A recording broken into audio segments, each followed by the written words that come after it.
What's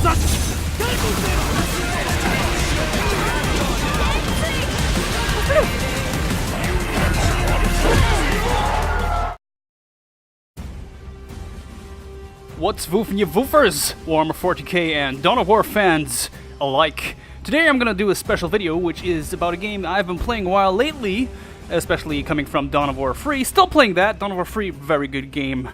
But I really need to talk about this one because it has been on my mind so long, and I've finally tried it out years after actually knowing of it. So it's been in development for many years, since the release of Dawn of War 1, pretty much. But I've never tried it out. I've just played Dawn of War 1 until the end, pretty much. Then came Dawn of War 2. Haven't played that for a long time, then Dawn of War Free. But now that I've played it, I need to talk about it. But the question is, what is Dawn of War Ultimate Apocalypse, and what does it do? And I'm here to answer that question, so everyone actually knows what it is, and it's gonna be awesome. Let's roll! Did you pick something up, Artemis? Computer findings point to yes. For those of you who don't know what the original Dawn of War was, well, I've been doing Dawn of War Free videos on my channel since it came out, pretty much, and we're still going to continue doing so, but it's not Dawn of War Free for no reason, you knows. So there's been a Dawn of War 2, which we're not going to be talking about this video, but there's have been Dawn of War 1, and Dawn of War 1 had multiple epic expansions, final one being Soulstorm, yes. And said expansion had a total of 9 playable factions. The Space Marines, the Chaos Space Marines, the Puny Eldar, the Orcs, the Imperial Guard, the Tau Empire, the Emo Eldar, and the Waifu Sisters. Yes. But they never were complete, or what I would say is complete. Basically, it was just missing Tyranids. There's other factions, but So Ultimate Apocalypse is basically what I would explain to be the ultimate final expansion, which is not official. So they've been working on this for quite a long time, yeah, pretty much many years, much many's, and I commend them. That's a lot of work. Thanks, guys, for doing this. If you guys watch this video, you guys are awesome. You guys are flipping awesome for making this. So let me tell the rest of you woofers what the game actually does. So first of all, it adds 3 new factions, being the Tyranids, the Chaos Demons, and the Demon Hunters, amping up the total of factions to 12! Yes. Then it also completely revamps the tech trees and faction mechanics of all the older factions, the original 9, which makes them completely different. Feel very different from how they were back then. I still have, like, delicious. Adding tons of new units for all the factions, as well as dozens of weapons and upgrades. A lot of stuff. A lot of options. Options always good. Options also helps to balance out the number of factions, because you have more options, you have more possibilities, making more balance and options. It's how it should have been in Dawn of War Free. Not bashing on Dawn of War Free's right now.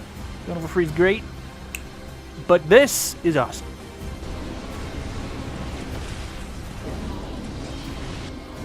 So it's basically rebalancing everything, the entire Dawn of War 1. That's pretty good.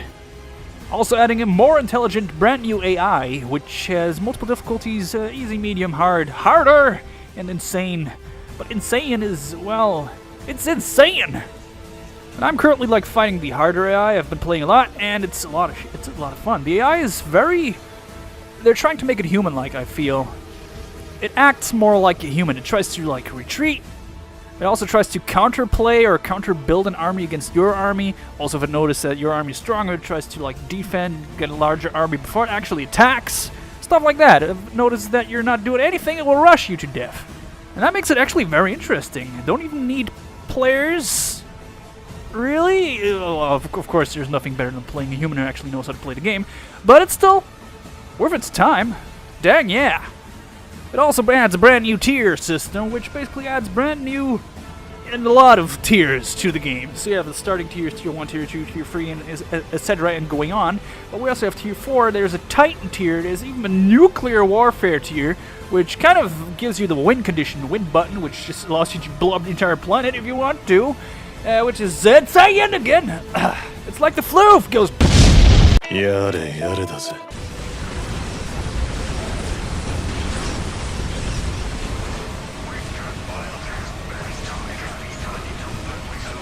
But the game also has some issues, of course, which I have to talk about since this is kind of like a review thing, but it's not a review. Maybe it is a review. Who knows? So since it's an old game, like really old, the engine is also, well, the Dawn of War 1 engine, which makes it kind of not optimized for today's computers.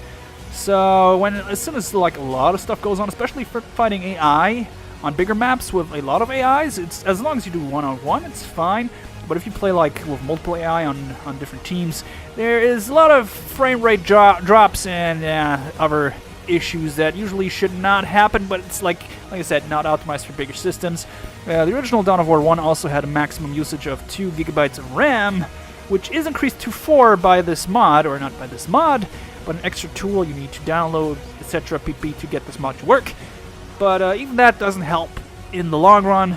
So hopefully they will find a solution to this at some point. But like I said, it still works.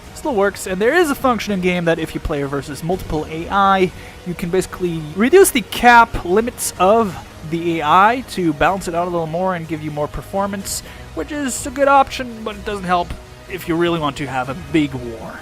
Nonetheless, it does work. It's just like your preference if you can live with a few frame drops.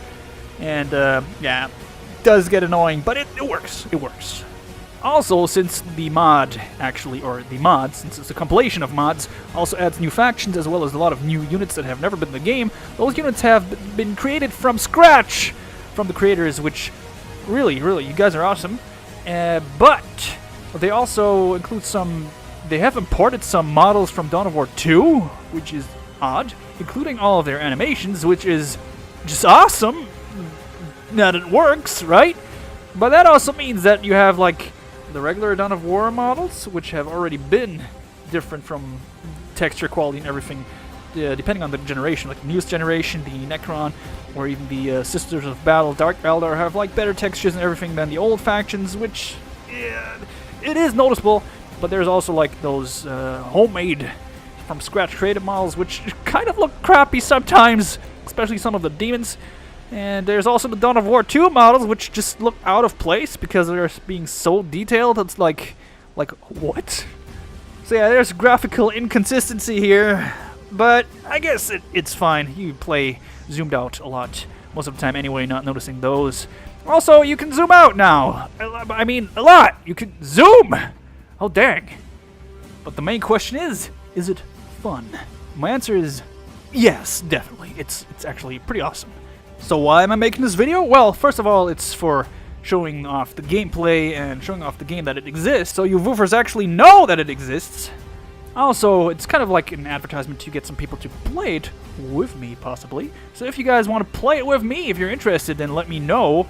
And I might contact you and we might record some versus games, right? When we want 2v2, I don't care. And put them on YouTube, so on my channel. Why not? It's going to be fun. Especially if you're pretty good. I love to do some like challenging 1v1s. That would be nice.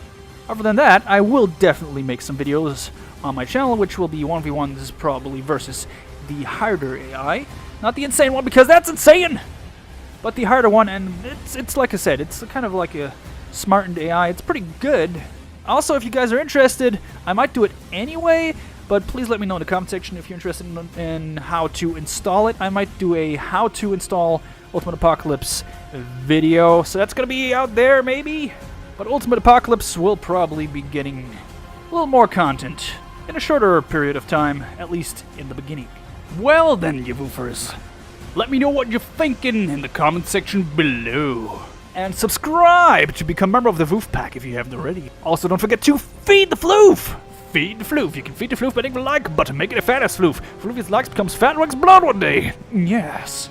So see you next time. Fox out.